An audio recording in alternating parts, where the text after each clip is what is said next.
What's up, everybody? Happy Thursday. Hope all you're having a great day so far. Getting into this episode of GH, first of all, I just want to say that I am happy that, Donna is going to be fine. She survived the surgery. The surgery went A-okay. But now that that's over, I'm kind of questioning what was the point of giving the baby spina bifida? I was looking forward to seeing that play out, but the way that they were talking, it made it seem like the baby had the surgery. She's going to be great. She's going to be okay. But they made it seem like she's cured of spina bifida. To my knowledge, correct me if I'm wrong, but there's 4 different ranges of spina bifida. Like there's the most severe form of it, and then there's the least severe. If the baby had the least severe, which is a great thing, but still, if you have one surgery is not going to cure spina bifida. I don't believe there is really a cure for spina bifida. Even if you have the least severe form of it and you get surgery, you still have it, because I believe that it's a birth defect that you never get rid of, to my knowledge.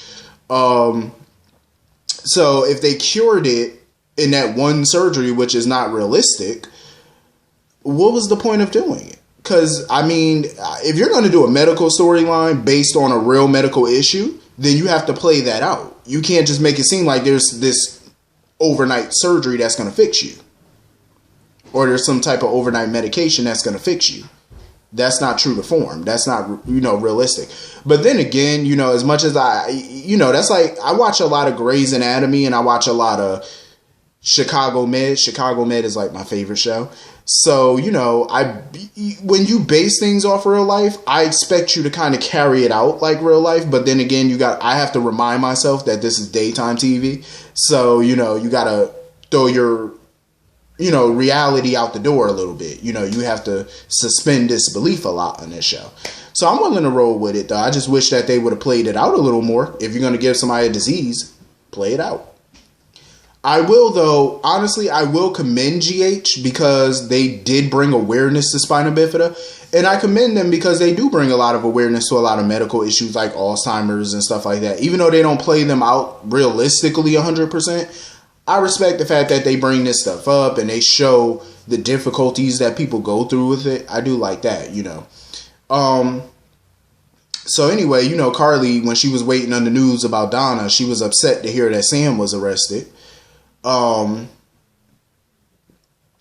gonna get out of this. She will. She's a trooper. She'll fight it. She got a good attorney that the best money can buy.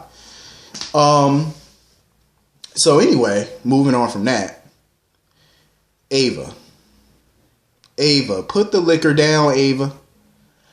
As much as I can't stand when people are so like judgmental of Ava. I do agree with Michael.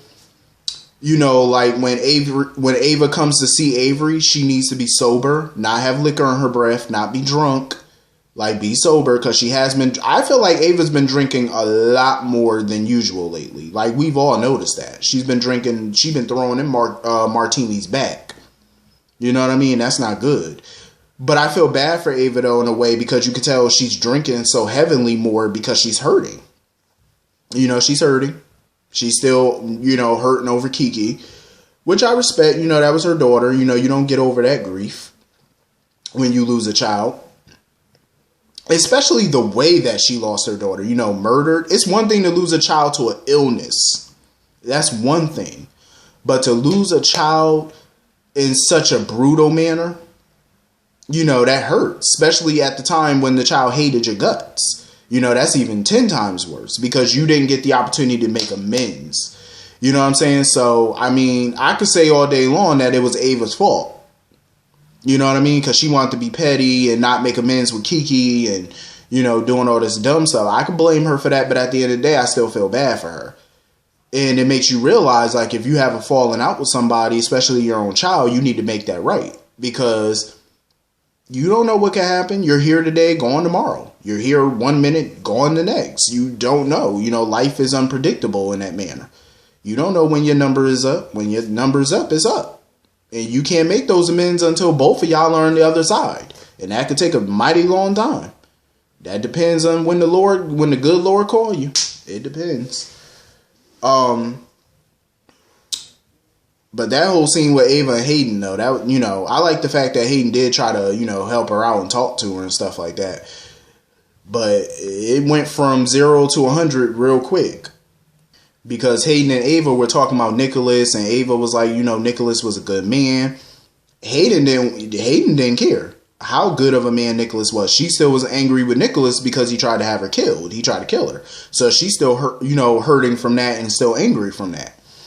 And, you know, she was like, you know, telling Ava how Finn was her past, and basically telling Ava that she gave up, how Ava gave up on life, and that pissed Ava off even more, to where she took the glass and squeezed it and broke the glass in her hand. So now Finn had to come and treat her, and fix up her hand. That was a hot mess. I just feel like Ava needs to continue on with her therapy sessions. I think it would do her much good to continue with that and just dig deeper, you know, into her background, into her past, you know, and it shines a light. That's why I love therapy, because therapy can be deep when you really open up, because you get to the source of why you are who you are. You know what I'm saying? Like, if you're a selfish person, going to therapy can really help you figure out why you're so selfish, why you do the things you do, why you are what you are. You know what I'm saying? It can answer a lot of those questions that you actually, some people say, oh, I don't know why I am how I am. Deep down, you actually do know why you are. You just suppressing it and don't want to be honest about it. Because then you're really going to have to look in the mirror and blame your damn self. See, people are comfortable walking around blaming other folks. You want to know why? Because they don't want to look in the mirror and blame their damn self. That's what it is. And therapy will bring that out in you. If you got a really good qualified therapist, they'll bring that mess out of you. Oh, they'll bring it out. Because people always like to blame other people for their dirt and never want to blame themselves. And Ava's that type of person. She always trying to blame this one and that one, but you don't never want to look in the mirror and blame yourself. A lot of this is on you.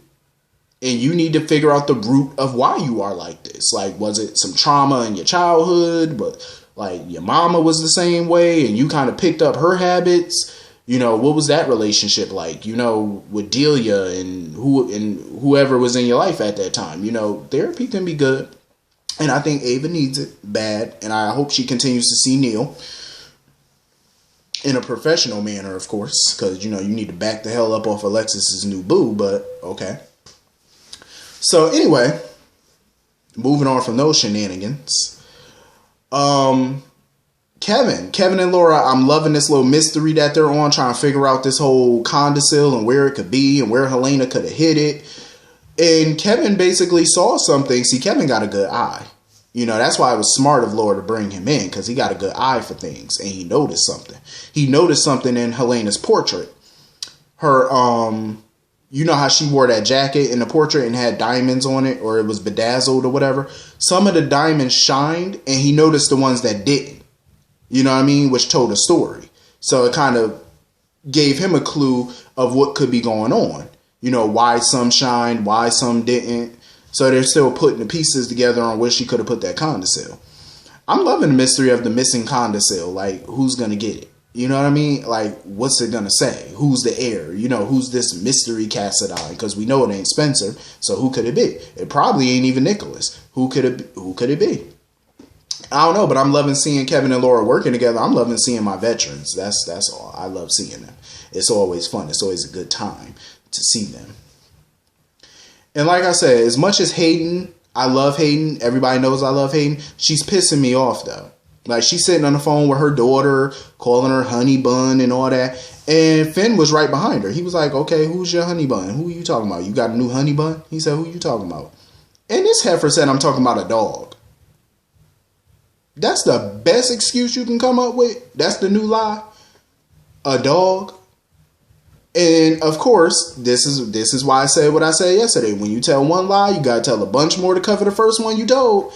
Remember how she said that finger paint was from Aiden? And then when Finn asked Aiden about it, he said, no, finger painting is for kids. It's for babies. And she had to come up with another cover story. Now she talking about she got a dog. And when Finn mentioned it to Jax was like, I don't know nothing about no dog. I'm like, you just keep coming up with these stupid lies that are falling apart. Because all Finn is doing is going behind your back and figuring out that you're lying.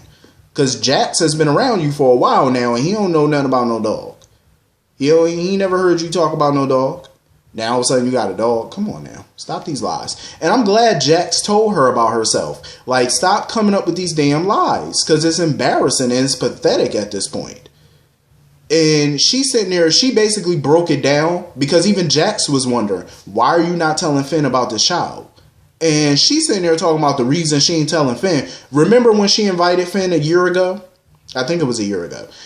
To or maybe a few months ago, I don't remember. But she told Finn to come to Europe or whatever. She told him to come see her. And remember, he wanted Anna to go with him and stuff. And Anna kept telling him to go, just go, see what she want. And he chose not to go. That's when, had he went, that's when she was going to tell him about the baby. She got mad because in her mind, he chose Anna over her and the baby. First of all, you wackadoo. He didn't know nothing about no baby. You told him the baby died. So if he would have known that, he would have came. He was under the impression that she wanted to tell him why she left him and maybe rekindle their relationship. That's what he thought she was going to talk about, and he just didn't want to. I think it's ridiculous. And even Jax thinks it's ridiculous. Like, tell that man about his child. It's so stupid. He is not a threat. I could see her not telling him if he were a danger to the child. If he was some drug pusher or something. If he was crazy. If he was some mob kingpin or something. That would be a little understandable. You know, then I can understand your methods. Because when Olivia kept Dante away from Sonny, even though I felt like it was wrong, because Dante had a right to know, I understood her method. I understood her reasoning behind it. But this, I just can't get behind. The man is a successful doctor. He obviously wants a kid. He's a family man. You know, he's a good man. Tell that man about this child. Like, what the hell is wrong with you? Like, your reasoning for keeping him from this kid is so stupid. It's beyond dumb. I'm like, really? All because he didn't come when you called? So what? He didn't choose Anna over no baby. Had he would have known, hell yeah, he would have been on the first thing smoking. Duh. Hayden is, she's trying my patience. I'm just saying, she really is. She's working my nerves. So anyway, Lulu is sitting on some hot piece of gossip, and she don't know what to do. So the first thing she chose to do was run to Dustin and tell Dustin about it. Why would you tell Dustin? Like, Dustin of all people. Why would you tell him this piece of gossip? But Dustin did have some good points, though. Listen, Dustin had some good advice. You know, because Lulu didn't know what to do. That's why when she heard about it, she kind of, you know, made a beeline for Valentine and told him, don't do anything to mess up Nina's relationship with Charlotte, because Charlotte really cares about Nina. And if you do that, I'm going to come for you. Lulu, first of all, ain't nobody scared of you. I'm sorry, but I'm not afraid of you. Second of all, I do agree with Dustin on that, though. You know, like, if it were you in that situation, wouldn't you want to know? And Lulu was like, of course I would want to know. There's your answer. So now you know what you need to do. Tell Nina the truth. Bada bing, bada boom. Let her know. Sasha and Michael, listen, I like them. I love them, but they're getting on my nerves. I'm like, why I think it's ridiculous, their reasoning for keeping it secret. They want to wait until after Cassandra's trial. So that way she's a credible witness. That's stupid to me. Because first of all, that trial could take months. That trial can take years. That's usually how it works. Look at Ava. She was been supposed to go on trial for stabbing Ryan. She still hasn't gone on trial yet. She's still on bail. You see how long trials take? It would be in your best interest to tell her now, instead of keep waiting and waiting and waiting and waiting. And the longer you wait, and when Nina finds out and she finds out how long you waited to tell her, how long y'all known about this, the worse the fallout is going to be. That's the worst it's going to be. Tell her. She has a right to know. So if y'all don't tell her, now you got to deal with Big Mouth Lulu. Because now she's sitting on some hot gossip that she can't wait to spill. She can't wait to spill the tea. And the tea is about to fall right out that teapot. Any second now. It's going to drip, drip out. Listen, I don't know why Jax is sitting here making a play for Nina, honestly. I think Jax can do much better than Nina. I'm just saying. I mean, the only thing he wouldn't have to worry about is her being a gold digger, because at the very least she has her own coin, so you ain't got to worry about that. But other than that, personality-wise, I just think there's a lot to be desired when it comes to Nina. But I did like the scene with Dr. Obrecht and Jax, and they were going to get drinks and stuff like that. Obrecht, no, she be flirting. As soon as Jax called her Dr. Obrecht, she said, no, call me Lisa. I love Obrecht. Even with crisis and craziness going around, she still be getting her drink and her flirt on. I ain't mad at you. Because you're going to need a whole lot of drinky drinks once this secret come out. I'm going to tell you that right now.